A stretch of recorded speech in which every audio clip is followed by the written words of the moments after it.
आपण काल पालक आणि शिक्षकांचा कशा पद्धतीने सहभाग होऊ शकतो या संदर्भात माहिती बघितली होती. कशा पद्धतीने पॅरेंट्स आणि टीचर्स एकत्र येऊन विद्यार्थ्याचा व्यक्तिमत्व विकास घडवून आणू शकतात. तर ही एक डायग्राम आहे, त्याच्यामध्ये आपण समजून घेऊ शकतो तर कशा पद्धतीने विद्यार्थ्यांचा व्यक्तिमत्व विकास घडून येतो. तर पालक आणि शाळा सहयोग जर झाला तर पालक शाळा सहयोगाची गरज महत्व आपण पाहिली. याच्यामध्ये सहसंबंधांची गरज, जवळीकतेच्या सहसंबंधांचे महत्व, पालक शाळा सहयोगाच्या पद्धती आपण पाहिल्या. सभा, स्नेहसंमेलन, सण साजरे करणे, सहल, प्रदर्शन, स्पर्धा, बालमेळावा, बाहुली नाट्य, गोष्ट सांगणे, तर हा सगळा पार्ट आपण बघितलेला आहे. ओके. त्याच्यानंतर पुढच्या प्रकरणाकडे जाऊया आपण.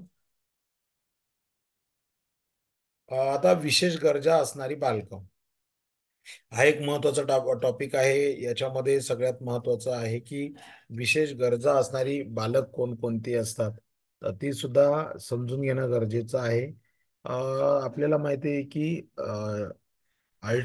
जे नवीन शैक्षणिक धोरण आहे त्याच्यामध्ये सुद्धा, आणि जे 1986चं धोरण होतं त्याच्यामध्ये सुद्धा विशेष गरजा असणाऱ्या बालकांना अनन्यसाधारण महत्त्व दिलेलं आहे. त्या विद्यार्थ्यांच्या संदर्भात जर आपण विचार केला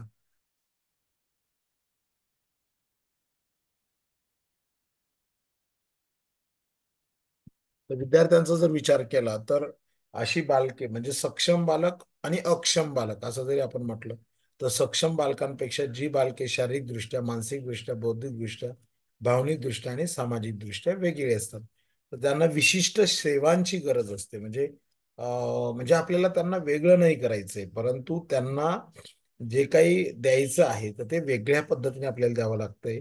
त्यांची विशेष काळजी घ्यावी लागते. तर अशा बालकांसाठी विशेष गरजांनुसार जे शिक्षण असतं त्याला स्पेशल नीड्स एज्युकेशन असं म्हणतात. शारीरिक अक्षमता म्हणजे पायाच्या अक्षमता असणाऱ्या व्यक्तींसाठी म्हणून जिन्याच्या जोडीने उतार असायला हवेत. म्हणजे हा एक टप्पा झाला, बरोबर आहे की नाही, एक उदाहरण झालं. तर शिक्षण क्षेत्रामध्ये विशेष गरजा अशी संज्ञा ज्या विद्यार्थ्यांसाठी वापरली जाते तेव्हा त्यांच्यासाठी वैयक्तिक शिक्षण नियोजन, इंडिव्हिज्युअल एज्युकेशन प्लॅन, IEP तयार केलं जातं. त्यालाच वैयक्तिक कार्यक्रम नियोजन, इंडिव्हिज्युअल प्रोग्राम प्लॅन असं संबोधलं जातं. आता आयडिया म्हणजे काय, तर ही एक अमेरिकन संस्था आहे. त्या संस्थेचा फुल फॉर्म आहे individual with disability education act. Individual with disability education act या अमेरिकन संस्थेनुसार अक्षम विद्यार्थ्यांना पुढील शिक्षण, रोजगार आणि स्वावलंबी जीवनमान यासाठी तयार करायला हवे. युनायटेड नेशन्स यांनी सांगितल्याप्रमाणे आज जगात सद्यस्थिती 1 अब्ज लोक अक्षम आहेत. विविध घटकांमुळे ही संख्या आता वाढत चाललेली आहे. याच्यामध्ये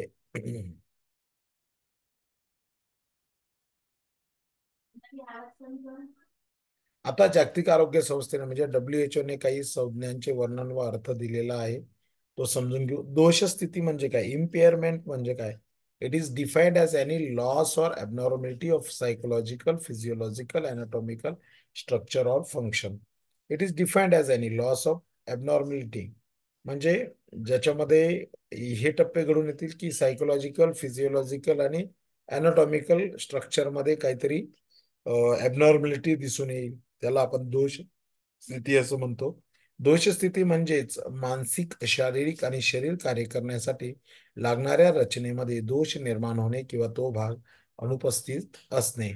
आता उदाहरणार्थ दृष्टी नसणे, ऐकू न येणे हा एक भाग झाला इम्पेअरमेंटचा. आता अक्षम स्थिती म्हणजे काय बघा, दोघांमध्ये फरक आहे. दोष स्थिती म्हणजे काय, अक्षम स्थिती म्हणजे काय.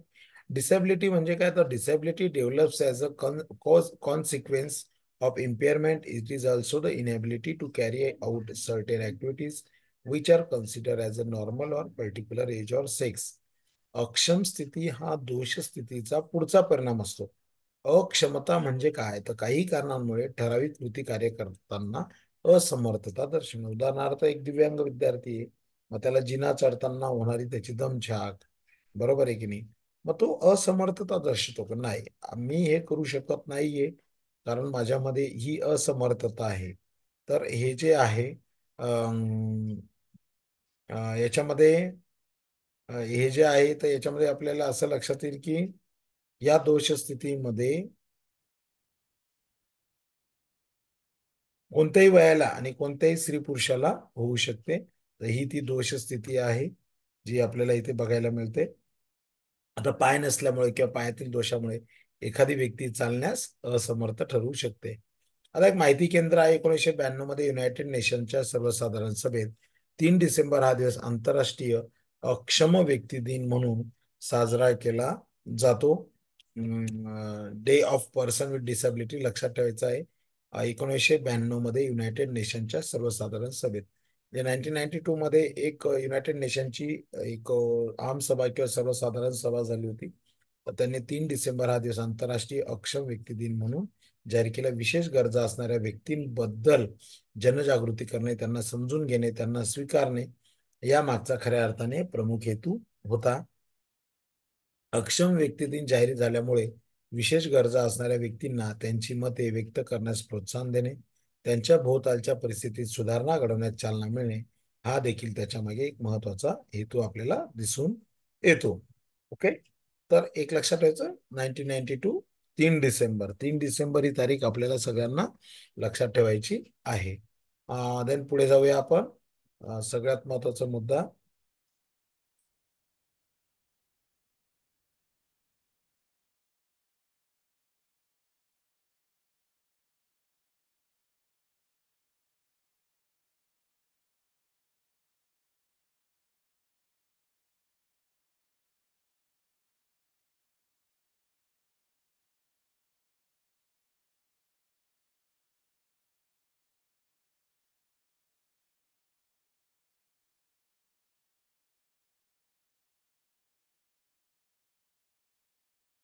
अपंग स्थिती, हँडिकॅप.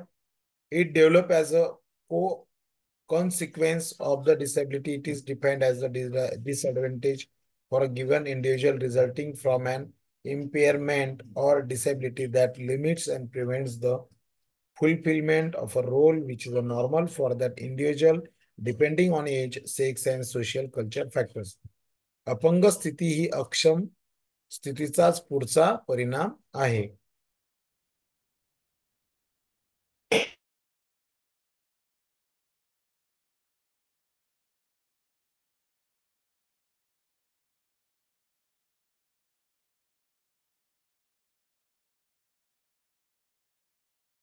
आता याच्यामध्ये काय होतं की अपंग स्थिती ही अक्षम स्थितीचाच पुढचा परिणाम असतो. एखाद्या अपंग व्यक्तीची व्याख्या करताना असे म्हटले जाते की अपंग स्थिती या व्यक्तीबाबत दोष स्थिती किंवा अक्षम स्थितीतून उद्भवली आहे, जी स्थिती त्या व्यक्तीला तिच्या वय, लिंग, सामाजिक व सांस्कृतिक घटकानुसार सामान्य वर्तन व त्याची भूमिका बजावण्यावर मर्यादा घालत असते. आता या विशेष गरजांचं वर्गीकरण बघण्याआधी ज्या व्यक्तींना पंचेंद्रिय म्हणजे जे आपले सेन्स ऑर्गन्स आहेत ते सोडून इतर शारीरिक मर्यादा आहेत, आरोग्य समस्या आहेत, ज्या समस्यांमुळे बालकांच्या शालेय उपस्थितीमध्ये अध्ययनामध्ये विशेष सेवांचा अंतर्भाव करावा लागेल, प्रशिक्षणाची गरज पडेल, विशिष्ट साधने, साहित्य लागेल, सुविधा पुरवाव्या लागतील, अशा व्यक्तींना शारीरिक अक्षमता असणाऱ्या व्यक्ती म्हटलं जातं. आता अस्थिय अक्षमता म्हणजे काय? तर ऑर्थोपेडिक डिसॅबिलिटी काय असते? खुलटा पाय, क्लब फूट, मांडीचे हाड खुब्यात ज्या ठिकाणी पक्के बसलेले असते त्या ठिकाणी व्यत्यय येतो. पायाच्या उंचीत फरक असणे म्हणजे खुलटा पाय. हा परिणाम जास्त करून स्त्रियांपेक्षा पुरुषांमध्ये आढळतो, परंतु ही अनुवंशिक जनुकीय रचना आहे, जनुकीय रचना नाही, हे एक महत्वाचं आहे. तर अस्थिय अक्षमता म्हणजे काय? ऑर्थोपेडिक डिसॅबिलिटी, खुलटा पाय, क्लब फूट. आता विशेष गरजांचं वर्गीकरण आपल्याला बघायचं आहे. तर कशा पद्धतीने छान वर्गीकरण केलंय बघा. याच्यामध्ये classification of special needs, physical needs, intellectual needs, learning disabilities, gifted and emotional. शारीरिक, फिजिकल, बौद्धिक, इंटेलेक्च्युअल, अध्ययन अक्षमता, लर्निंग डिसॅबिलिटीज, असामान्यतः गिफ्टेड, भावनिक, इमोशनल. आता याच्यामध्ये अस्थि अक्षमता काय आहे? अस्थि अक्षमतेमध्ये खुलटा पाय, एकला फूट आहे, फाटलेला ओठ आहे, क्लिप्ट पॅलेट म्हणतात त्याला, स्नायू विकृती आहे, मस्क्युलर डिस्ट्रॉफी म्हटलं जातं. चेतासंस्था अक्षमतामध्ये काय आहे? तर सेरेब्रल पॅल्सी, प्रमस्तिष्कघात, स्नायू ताठरता, स्पेस स्पेस्टिसिटी, अपस्मार, इपिलिप्सी, पाठीच्या कण्यातील दोष, स्पायना बायफिडा, हातपाय लुळे पडणे, पोलिओ. तर यांचा समावेश होतो चेतासंस्था च्या संदर्भात आपल्याला दिसून येतो. देन पुढे आपण बघणार आहोत पुढचा महत्वाचा मुद्दा जो आहे तो म्हणजे हा पुढे आहे दृष्टी अक्षमता. त्याच्यामध्ये अंधत्व येतं, रंगांधत्व येतं, रातंधळेपणा येतो, ब्लाइंडनेस, कलर ब्लाइंडनेस आणि नाईट ब्लाइंडनेस. श्रवण अक्षमतेमध्ये काय येतं? कर्णबधीर ऐकू न येणे, हार्ड ऑफ हिअरिंग, अत्यल्प कर्णबधिरत्व, varying degree of auditory disability. तर या चार अक्षमता तुम्हाला दाखवलेल्या आहेत स्क्रीनवर. अस्थिय अक्षमता, चेता संस्था अक्षमता, दृष्टी अक्षमता, श्रवण अक्षमता. त्याच्यामध्ये कोणकोणते डिसीज इन्क्लुडेड आहेत ते आपण पाहिलेले आहेत. आता पहिला जो प्रकार आपण बघतोय त्याच्यामध्ये अस्थिय अक्षमतेमध्ये खुलटा पाय आपण पाहिलाय, क्लब फूट पाहिलंय. आता फाटलेला ओठ, जन्मताच जबड्याच्या भागात आढळणारा दोष आहे. नाकाच्या तळापर्यंत वरचा ओठ फाटल्यासारखा असतो. गर्भाशयात असताना 6 ते 8 आठवड्याच्या दरम्यान जबड्याचा वरचा भाग तयार होत असतो, तेव्हा ओठाचा भाग जुळून येत नाही. या न जुळलेल्या भागालाच फाटलेला ओठ किंवा क्लेफ्ट असं म्हटलं जातं. पुढे आहे स्नायू विकृती. काय काय तर मस्क्युलर डिस्ट्रॉफी काय असते? स्नायू तंतूंचा ऱ्हास झाल्यामुळे स्नायू विकृती निर्माण होते. स्नायू विकृतीमध्ये स्नायू होती बारीक होतात, अशक्त होतात. ही स्थिती प्रामुख्याने त्याच्यामध्ये दिसून येते. त्याची वैशिष्ट्ये काय आहेत बघा. स्नायू विकृतीचा बौद्धिक कार्यावर कोणता परिणाम होत नाही. पालक, भावंडे, शिक्षक, समवयस्क हे सर्व बालकाच्या स्नायू विकृतीला कोणत्या प्रकारे प्रतिक्रिया देतात त्यावर त्याचे सोशियल आणि इंटरनल रिलेशन्स अवलंबून असतात. पालक म्हणजे आई वडील असतील, भावंड असतील, टीचर असेल किंवा त्याच्या वयोगटातले मुलं मुली असतील, तर हे कशा पद्धतीने त्याला रिस्पॉन्स देत आहे त्या पोराला त्यावर त्याच्या खऱ्या अर्थाने ठरलेलं असतं की शारीरिक अक्षमता म्हणजे लज्जास्पद गोष्ट आहे असे समजून लपवण्यामध्ये शारीरिक अक्षम व्यक्तीची ऊर्जा खर्च होते. की नाही बा माझ्यात काहीतरी कमतरता आहे, ही न्यूनगंडाची भावना त्याच्यामध्ये निर्माण होते. आणि या न्यूनगंडाच्या भावनेतूनच खऱ्या अर्थाने त्या विद्यार्थ्यांचा विकास मात्र खुंटतो. त्याच्यामध्ये नंतर आहे साधारणपणे आपण जर विचार केला तर शारीरिक अक्षमतेचे योग्य व्यवस्थापन करणे, योग्य ठिकाणी बालकांना मदत देणे, यातून बालकांना त्याची अक्षमता स्वीकारायला सुसमायोजित आयुष्य जगण्यास शिकवलं जातं. तर त्याच्यासाठी एक वेल मॅनेजमेंट करून त्या बालकांना हेल्प करणं गरजेचं आहे. आता चेतासंस्था अक्षमता, न्यूरोलॉजिकल डिसॅबिलिटी आपण बघतोय. कोण वाचतं का? चला कोणी जॉईन झाले, कोणाला वाचायचंय पुढचं मग मी एक्सप्लेन करेल. वाचन करतंय कोणी?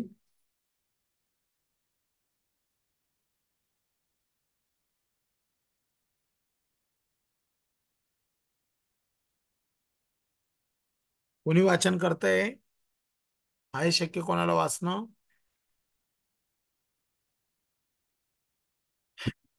चेतासंस्था अक्षमता. चेतासंस्था अक्षमता निर्माण होण्यामध्ये मध्यवर्ती मज्जासंस्थेला अपाय होणं, ऱ्हास होणं ही सर्वमान्य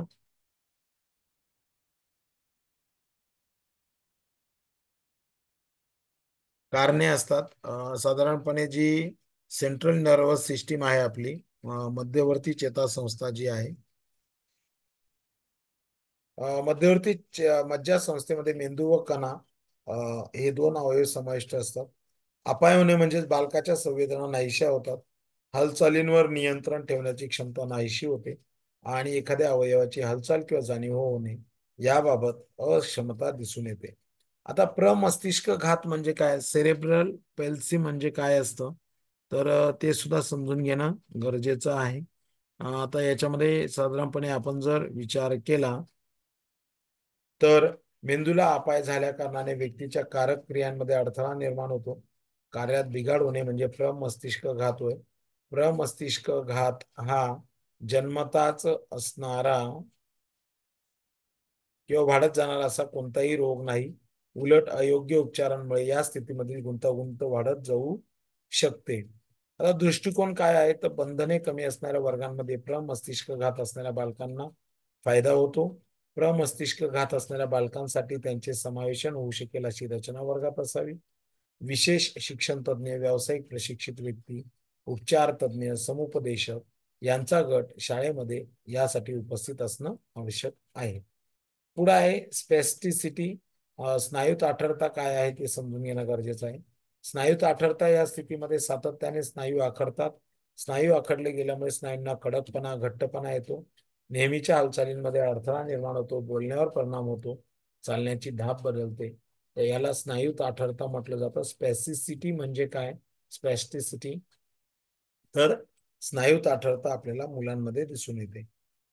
तर यासाठी प्रयत्न करणं गरजेचं आहे. वेदनांची वारंवारता कमी करणं गरजेचं आहे. चालण्यामध्ये सुधारणा करणे, आरोग्यपूर्वक स्वच्छता राखणं, दैनंदिन जीवन जगण्याच्या कृतींची काळजी घेणं हा एक महत्वाचा पार्ट याच्यामध्ये बघायला मिळतो. त्याच्यानंतर वस्तूपर्यंत पोहोचणं, वस्तू उचलणं, वस्तू एका जागेवरून उचलणं, दुसऱ्या जागेवर ठेवणे यासारख्या ऐच्छिक कारक क्रियांमध्ये ही गोष्ट लक्षात येऊन जाते. त्यानंतर आहे अपस्मार. अपस्मार म्हणजे इपिलेप्सी. अपस्मार हा मेंदूचा विकार आहे. मेंदूतील चेतापेशींच्या कार्यात अडथळा येण्याने झटका येतो, ज्याला सीझर म्हणतात. अपस्मार अनुवंशिक विकार असू शकतो किंवा मेंदूवर आघात होणं, स्ट्रोक यामुळे मेंदूला इजा पोचणे, तर हा इपिलेप्सी हा प्रकार घडू शकतो. अपस्माराचा झटका एखाद्या बालकाला आल्यास शांत राहून बालकाला आरामदायक स्थितीत ठेवावे. झटका येऊन गेल्यावर त्या बालकाला झोपण्यास परवानगी द्यावी. बालकाच्या पालकांना झटका आल्याची माहिती द्यावी. शिक्षकाचा रोल काय अशा वेळेस? तर इथे तिथे वर्णन केलेलं आहे. तर शिक्षकाचा इथे रोल महत्वाचा ठरतो. स्पायना बिफिडा काय असतं बघा. स्पायना बिफिडा स्पायना बिफिडा जन्माच्या वेळी दिसून येणारी विकृती आहे. प्रसूतीपूर्व काळात पाठीचं कणा नीट न विकसित न झाल्यामुळे ही विकृती याच्यामध्ये निर्माण होते. यामुळे निर्माण होणारे व्यंग डोक्यापासून पाठीच्या कण्याच्या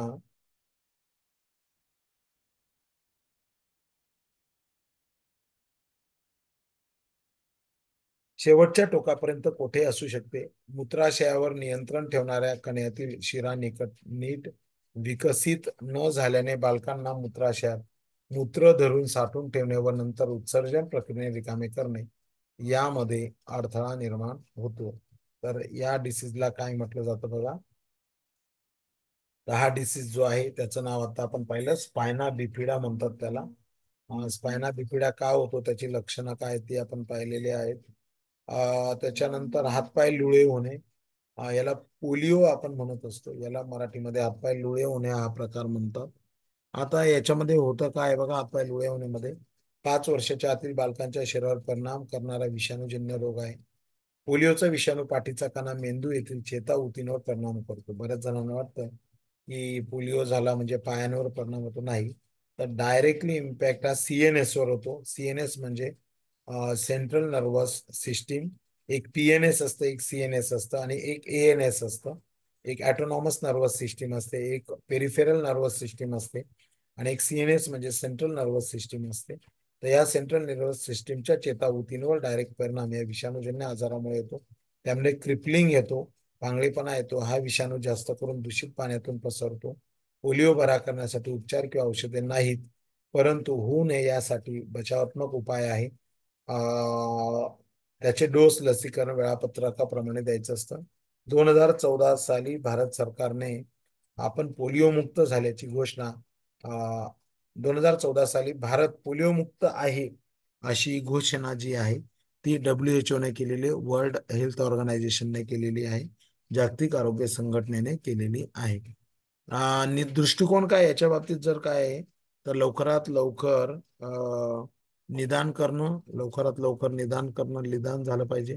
संपूर्ण विश्रांती, वेदना नियंत्रित करणं, पोषक आहार, आधारात्मक उपाययोजना करणं, स्नायू नष्ट होण्यामुळे दिसून येणारी दीर्घकालीन लक्षणं शारीरिक उपचारांनी कमी करणं हा भाग इथे आपल्याला बघायला मिळतो. आता दृष्टी अक्षमता जी आहे तर व्हिज्युअल डिसॅबिलिटी काय असते बघा. दृष्टीदोष. इथे तुम्हाला एक चित्र दिसते. या चित्रामध्ये तो विद्यार्थी जे वाचन करतोय तो ब्रेल लिपीद्वारे वाचन करत आहे.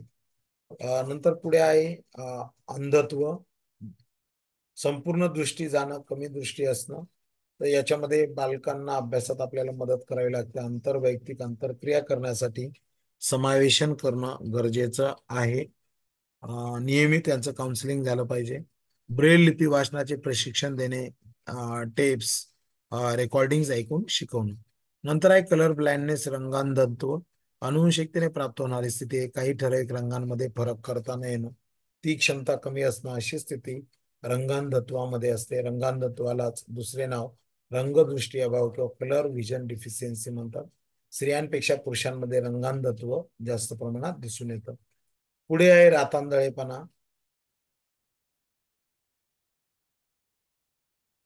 रातांधळेपणाला नायटॅलोपिया असं म्हटलं जातं. नायटॅलोपिया मंद प्रकाश किंवा रात्री दिसण्याची अक्षमता म्हणजे रातांधळेपणा. दिवसा यांना दिसतं, पण संध्याकाळी 6 नंतर जेव्हा संधी प्रकाश पडतो तर संधी प्रकाशामध्ये या व्यक्तींना दिसत नाही. तर याला नायटॅलोपिया असं म्हटलं जातं. रातांधळेपणा म्हटलं जातं. याच्यामध्ये याच्यावर दृष्टिकोन काय तर जीवनसत्व अयुक्त आहार देणे. श्रवण अक्षमता म्हणजे काय? तर श्रवणाचं संवेदन, संप्रेषण आणि भाषेचा उपयोग म्हणजे सेन्सेशन झालं पाहिजे, कम्युनिकेशन झालं पाहिजे आणि भाषेचा उपयोग झाला पाहिजे. या दोन्हींचा अभेद्य भाग असतो. श्रवण संवेदनामुळे व्यक्ती माहिती ऐकू शकते, त्याला प्रत्युत्तर करू शकते. ठराविक तीव्रतेचा त्यापेक्षा वरचा आवाज ज्या बालकांना ऐकू येत नाही त्या बालकांमध्ये श्रवणदोष आहे असे मानले जाते. श्रवण संवेदन जे आहे डेसिबल मध्ये काउंट केलं जातं. त्याच्या 5 श्रेणी आहेत: कमीत कमी, सौम्य, मध्यम, तीव्र आणि पूर्णता दोष. दृष्टिकोन: श्रवण यंत्र वापरणं, हिअरिंग एड. वर्गामध्ये श्रवण दोष असणाऱ्या बालकांना पुढच्या बाकावर बसणं, ओष्ठ वाचन करायला शिकवणं, लिप रिडिंग करायला शिकवणं आणि रेग्युलर काउन्सिलिंग करणं, नियमित समुपदेशन करणं, हे एक महत्वाचा भाग आहे. आता बौद्धिक अक्षमता कोणत्या आहेत तर बघा, पहिलं जे आहे अत्यल्प अक्षमता म्हणजे काय? Border line disability. तर 70 ते 79 इतका बुद्ध्यांक जेव्हा असतो तर त्याला अत्यल्प अक्षमता म्हणतात, बॉर्डर लाईन डिसॅबिलिटी. दुसरा आहे सौम्य अक्षमता, माइल्ड डिसॅबिलिटी, 50 ते 69 इतका बुद्ध्यांक. मध्यम अक्षमता, मॉडरेट डिसॅबिलिटी, 36 ते 49 इतका बुद्ध्यांक. तीव्र अक्षमता, 25 ते 35 इतका बुद्ध्यांक. आणि पूर्णता अक्षमता, प्रोफाउंड डिसॅबिलिटी, 20 पेक्षा कमी बुद्ध्यांक.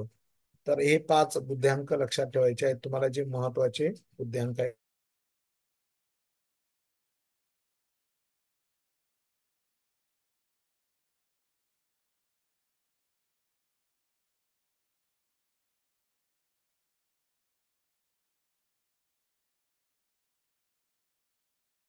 तर ह्या 5 बौद्धिक अक्षमता लक्षात ठेवायच्या आहेत: border line disability, mild disability, moderate disability, saver disability, profound disability.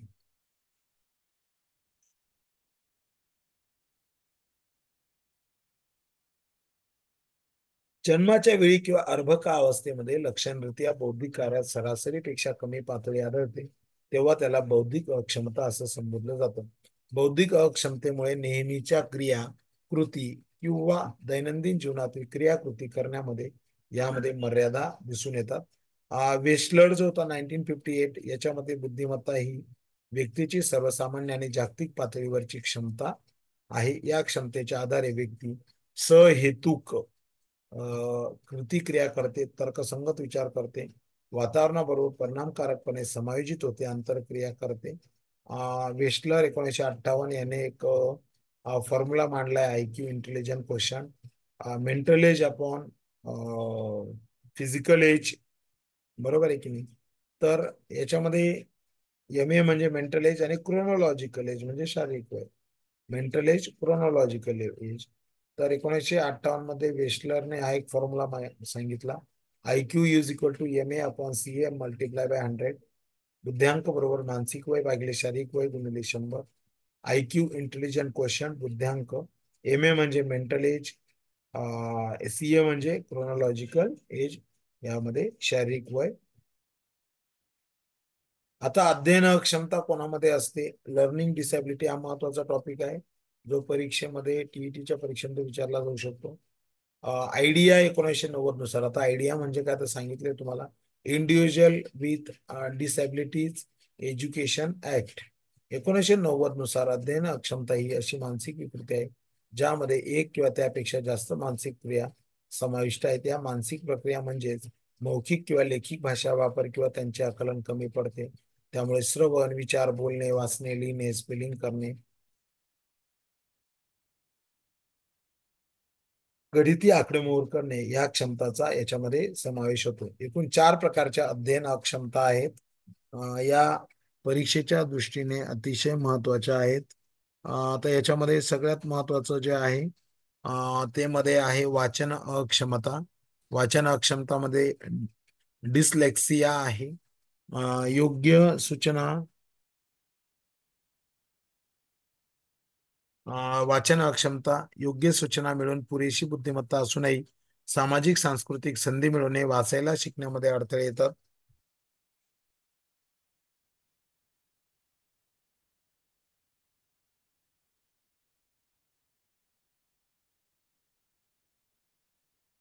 योग्य सूचना मिळून पुरेशी बुद्धिमत्ता असूनही आणि सामाजिक सांस्कृतिक संधी मिळूनही वाचायला शिकण्यामध्ये अडथळे येतात, तीच वाचन अक्षमता आहे. याच्यावर 100% प्रश्न येतो. डिस्लेक्सिया म्हणजे काय? तर वाचन अक्षमता. ज्या उताराचे वाचन करतात त्याचे आकलन करणं त्यांना कठीण जातं. दिशेचं भान नसतं. डावी उजवी यामध्ये गोंधळ होतो. शब्दातील अक्षरांचा क्रम आठवत नाही. देन पुढे आहे सगळ्यात महत्वाचं, आकृती आणि पृष्ठभाग यातील फरक समजत नाही. भेद समजत नाही. अतिक्रियाशील, लहरी, चित्त विचलित होणारे, अल्प अवधान कक्ष असणारी बालके याच्यामध्ये असतात. वाचन अक्षमता असणाऱ्यांमध्ये या बालकांचा समावेश होतो. आता दृष्टिकोनाचा विचार जर केला तर अत्यंत सखोलपणे हस्तक्षेपाची गरज असते. याच्यामध्ये हस्तक्षेप झाला पाहिजे. मित्र प्रणाली समवयस्कांकडून शिकणे सोपे जाते. विशिष्ट शैक्षणिक साधनांचा वापर आवश्यक आहे. स्पेल चेक लेखन सुधारण्यासाठी आवश्यक आहे. विद्यार्थी व पालक यांना याच्यामध्ये समुपदेशन केलं गेलं पाहिजे. आता पुढे जे आहे ते लेखन अक्षमता. डिस्ग्राफिया काय असतं बघा. लेखन हे संप्रेषणातील अत्यंत महत्वाचे साधन आहे, परंतु लेखन सर्वात शेवटी शिकले जाते. लेखी प्रकटीकरणातील अक्षमता म्हणजे लेखन अक्षमता होय. आता याची वैशिष्ट्ये काय आहेत? तर याच्यामध्ये लेखन अक्षमतेमध्ये डिस्ग्राफिया म्हणतात त्याला. आणि जे वाचन अक्षमता आहे त्याला काय सांगितलं मी तुम्हाला? डिस्लेक्सिया. डिस्लेक्सिया वाचन अक्षमता. देन डिस्ग्राफिया म्हणजे लेखन अक्षमता. आता याच्यामध्ये लेखनामध्ये विद्यार्थ्यांना अडचणी येतात. यामध्ये काही अक्षरे अंक लिहायचे लक्षात राहत नाही त्यांच्या. इंग्रजीमध्ये मोठी अक्षरे लहान अक्षरातला फरक समजत नाही. खोडणे किंवा एकावर एक लिहिण्याची सवय असते. लिहिताना रेघेचा पाया कायम ठेवणे जमत नाही.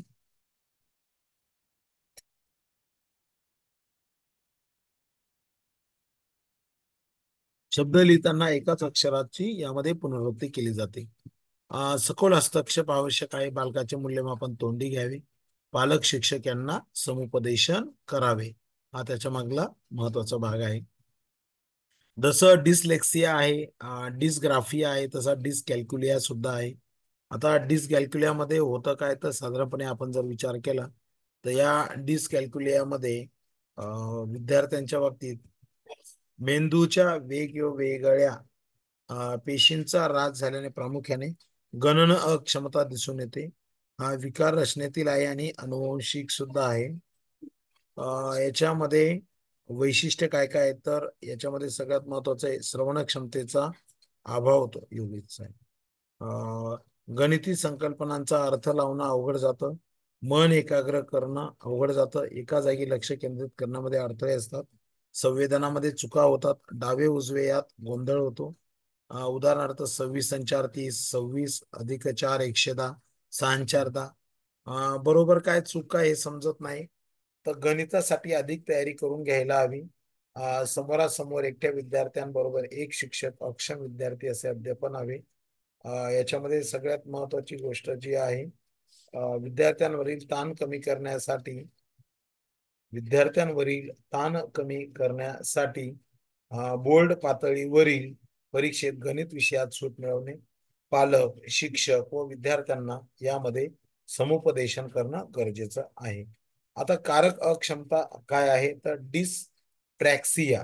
तर डिसप्रॅक्सिया याच्यामध्ये पहिलं आपण पाहिलं होतं की डिसलेक्सिया आहे, डिसग्राफिया आहे, डिसकॅल्क्युलिया आहे, आणि पुढचं जे आपल्याला दिसतंय ते डिस्प्रॅक्झिया आहे.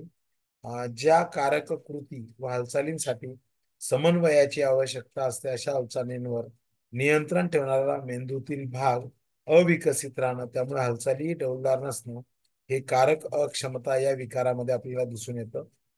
पालक निरोगी असेल तरी ही समस्या राहते. कारक अक्षमता ही एक चेतासंस्थेचा विकार आहे, त्याला डिस्प्रॅक्सिया असं म्हटलं जातं. बालकांना नेहमी भाषेचा समस्या येतात. विचार व संवेदना यांची सांगड त्यांना घालता येत नाही. शरीराचा तोल आणि ठेवण यामध्ये ताळमेळ दिसून येत नाही. अ, हस्त नेत्र असमन्वय असतो. हात आणि डोळे याच्यामध्ये असमन्वय दिसून येतो. तर या प्रकारच्या डिसीजला काय म्हटलं जातं? तर याला म्हटलं जातं डिस्प्रॅक्झिया म्हटलं जातं. ओके, दृष्टिकोन काय आहे? तर व्यवसाय, उपचार पद्धती, एक्युपेशनल थेरपी याचा उपयोग शाळा, घर दोन्ही ठिकाणी दैनंदिन कार्यात केला जातो. संवाद संप्रेषण परिणामकारक होण्यासाठी बोलणे व भाषा यासाठी उपचार पद्धतींचा अवलंब करणं गरजेचं आहे. संवेदी कारक प्रशिक्षण, बालकांची भाषा सुधारणं, डोळ्यांच्या हालचाली, श्रवण कौशल्य सुधारणं, पालक व बालक यांना समुपदेशन करणं गरजेचं आहे. आता असामान्यत्व आहे, गिफ्टेड काय आहे ते आपण बघूया.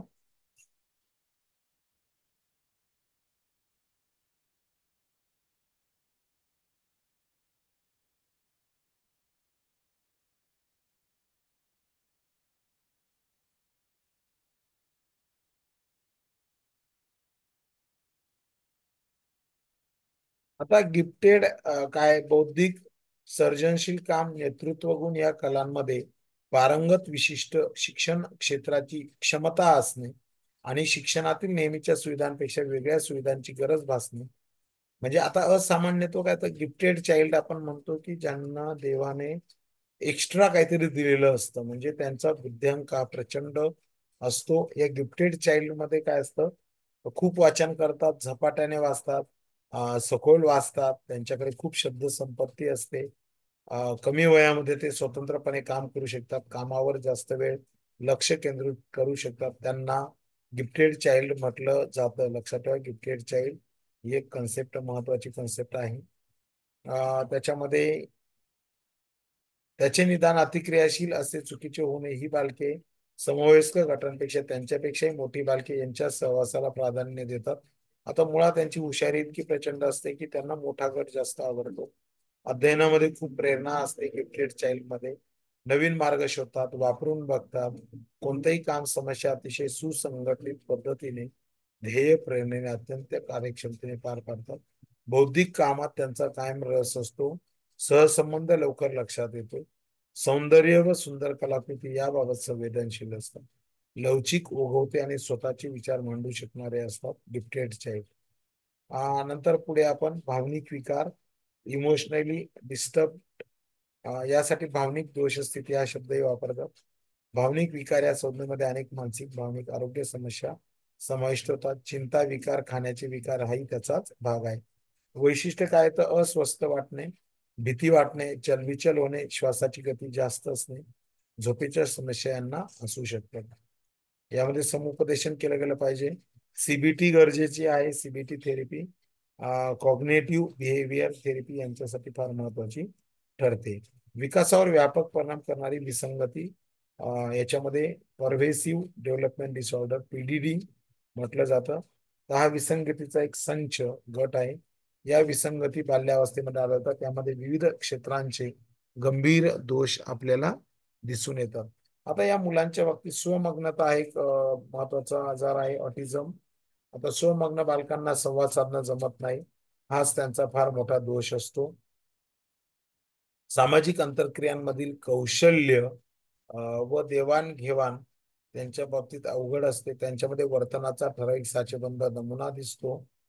त्यांच्या आवडीनिवडी कृती सुद्धा या ठराविक असतात. स्वमग्न असणारी बालकं, ऑटिझम असणारी बालकं साधारणपणे सभोवतालच्या लोकांच्या डोळ्याला डोळा देऊ शकत नाही. कृतींची पुनरावृत्ती करतात. शब्दांचा उच्चार मागे पुढे डोलत राहणे, हाताची बोटे खालीवर करणे, हात दंडापासून गोल फिरवणे, लोकांचे बोलणे ऐकत नाही, रोबोट सारखे फर्जातल्या आवाजात बोलतात, गाणे गायल्यासारखे बोलतात. दैनंदिन दिनक्रमात बदल झाल्यास स्वीकारत नाही. आवाज, स्पर्श आणि वास याबाबत अतिसंवेदनशील असतात. लवकरच्या वयातील हस्तक्षेप यामुळे बालकाच्या विकासात लक्षणीय प्रगती दिसून येते. दर्पण, विशेष गरजांची सर्व क्षेत्रे अभ्यासल्यावर तुम्ही स्वतःला प्रश्न विचारायचा आहे. शिक्षणाचे प्राथमिक ध्येय काय आहे, कोणते असावे?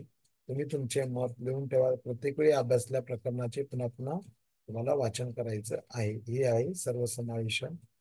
आता सर्वसमावेशन काय आहे ते सुद्धा समजून घेणं गरजेचं आहे. सर्वसमावेशन म्हणजे काय बघा, तर यामध्ये आपण जर विचार केला, बुई, क्वर्क, अल्मोझा, व्हॅलेंटी 2010 यांनी सांगितले की जेव्हा कोणत्याही क्षेत्रातील अक्षम विद्यार्थी सुयोग्य वर्तनानुसार वयानुसार सर्वसामान्य शिक्षण प्रवाहानुसार त्या त्या वर्गात घातले जातील, त्यांच्या वर्गातील इतर बालकांप्रमाणे उच्च दर्जाचे अध्यापन, हस्तक्षेप, मध्यस्थी आणि आधार त्यांना मिळेल व अभ्यासक्रमातील यश प्राप्त होईल, अशा सर्वांचा सर्व समावेशनामध्ये सहभाग असतो. समावेशन ही संधी नसून हक्क आहे. समावेशन म्हणजेच असलेल्या वर्गातच सोयीसुविधा उपलब्ध करून देणे. गटाबाहेर ठेवून कोणत्याही सुविधा नको. समावेशन म्हणजे इतरांकडून स्वीकृती मिळणे व आपलेपणा वाटणे.